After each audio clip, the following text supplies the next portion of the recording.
My full name is Leonard Arthur Roberge, and I was born June 12th, 1914. I live at Allenwood, and I was in the Navy service from October 29th until December 21st.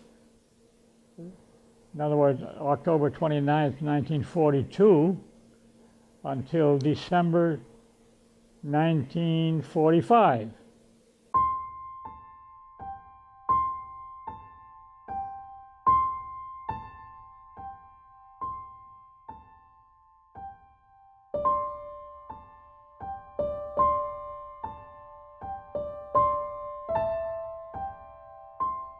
So he decided that he was interested in the military. He always had been. And so until he figured out what he wanted to do going forward, he decided to join the Marine Corps, which he thought would be a challenge, and he wanted to prove himself.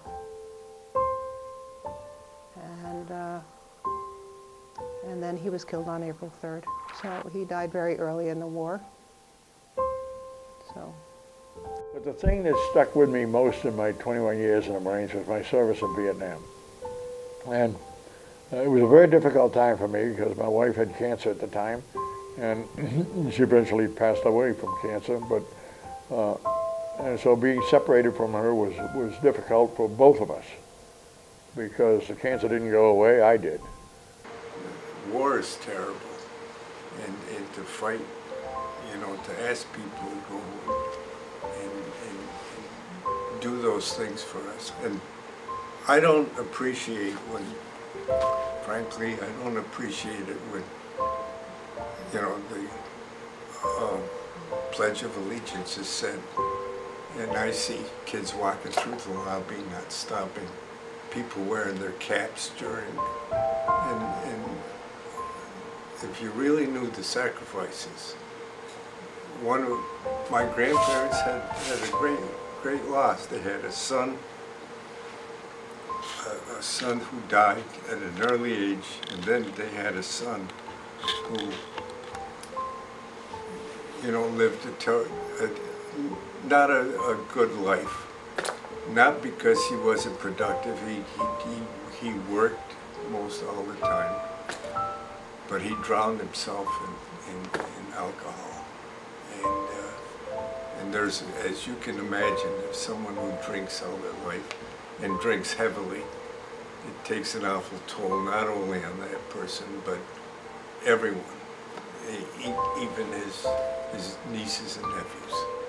It can be embarrassing to see your uncle walking down the street drunk and weeping and stuff, and you live in a small community. But those things happen. But unless you live through something like that, you can't really appreciate it. Stories from the veterans themselves is probably the best way of being able to carry on the history of what actually happened. And when the veterans are no longer with us, their stories are gone unless they have passed those stories on to their children, such as me, their grandchildren, or other people who are close to them. So I think we should not forget the sacrifices that the veterans and their families have made to our country. With all the games that I see and on the apps that everybody's using, war appears to be a game, and it's not. He didn't talk about it a whole lot with the family, but he did mention how cold it was. And you know, him and his friends in the Army, you know, they just wanted to pretty much make it out alive. You know, it was towards the tail end of the Korean War. So again, but he just remembers how really cold it was. And I knew in those days there was a draft, and everybody had to serve that was able.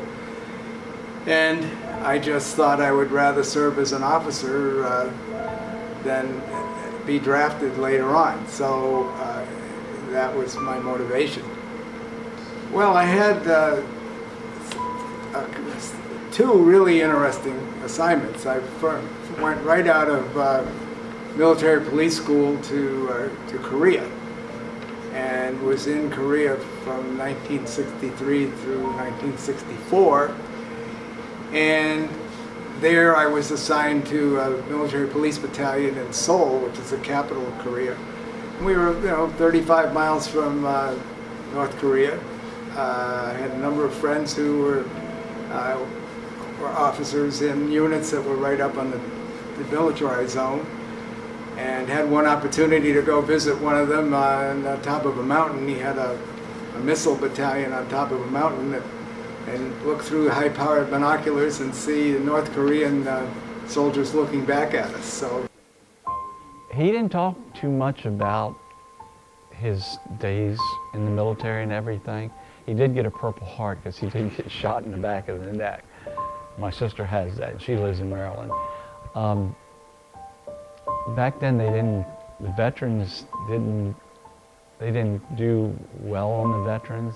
A lot of them were told to go to American Legions or the VFW, Veterans of War, and really just drink your memories away if you could. That's how they handled. They didn't have counseling like they do today for veterans that serve the country. Well, the one thing I really saw happen with Mark was he grew into a man while he was in the military. So he came back from basic training very proud that he could manage the discipline, and the mind games of the drill instructors didn't get to him. And the harder the better. So unlike at school, he really worked hard to achieve, and he felt really proud of himself. And there's a picture I brought that shows him grinning. He happened to be on home leave during graduation, so he was able to be here, and pointing at his Marine Corps sticker that he had on his cap. So he achieved that. I mean, I think it was an amazing achievement that he became a scout sniper. He became more mature, clearly. I mean, when he first went to California, he called me and he said, "Mom, when I ordered some Dell computer, was I supposed to sign the check that I sent?" Like he didn't know how to write a check. And, those kinds of things. So he grew up. He learned how to manage money and a car payment and all those kinds of things. And he became part of a tight-knit group. The platoon was pretty tight, and so that was nice to see that he developed friendships. He was actually, because he was only 18 to 21 when this was going on, kept a lot of this stuff to himself, so I didn't know a lot of this until he died. What are you doing this weekend? Well, I'm hanging out with buddies. I'm going to Orange County with buddies. I'm going to a club with buddies. That was about the story I'd get. So it wasn't until after he died and his battalion came back from Iraq that I got to hear from several of the people he knew in the military, and many of them contacted me, and then I went out to his base and I got to meet them, and that was really pretty wonderful, I think, for all of us. And then I went back from a memorial, and I've stayed in touch with several of his friends. Was that he was a very proud sailor, and he served his country very proudly. He had a very critical job in the Navy, on a cruise ship actually, and having to leave a new wife and a new baby girl to go to war, not knowing what his future may hold, had to have been a very, very courageous act. So when I think of him, and I think of all of those men that did that same thing, I look at that as an inspiration myself and a motivation to want to serve my country as well because of what they did. I think that veterans are heroes no matter where or when they serve, because it's a sacrifice. It's a sacrifice to me in similar ways to being a police officer or a fireman. You're really putting your life on the line for the benefit of our country and for others and for their safety and well-being. And with that, there's always family members who are also in the lurch, wondering if their loved one is going to make it back safely, sometimes on a daily basis in the case of firefighters and police officers, and certainly families who have long deployments, like some of our local branches of the military have seen here in Vermont. That's a lot to handle. Sometimes you didn't really sign up for it, but it's what you have to bear the burden of. And so I think it's just really important to honor that and respect that, and not forget the those people are doing us a great service. So I guess what I would say is that, you know, if you have friends whose parents are in the service and stuff, they may need a little more loving care than the rest of us.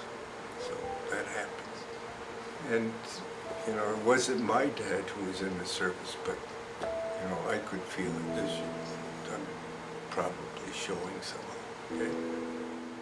That's it.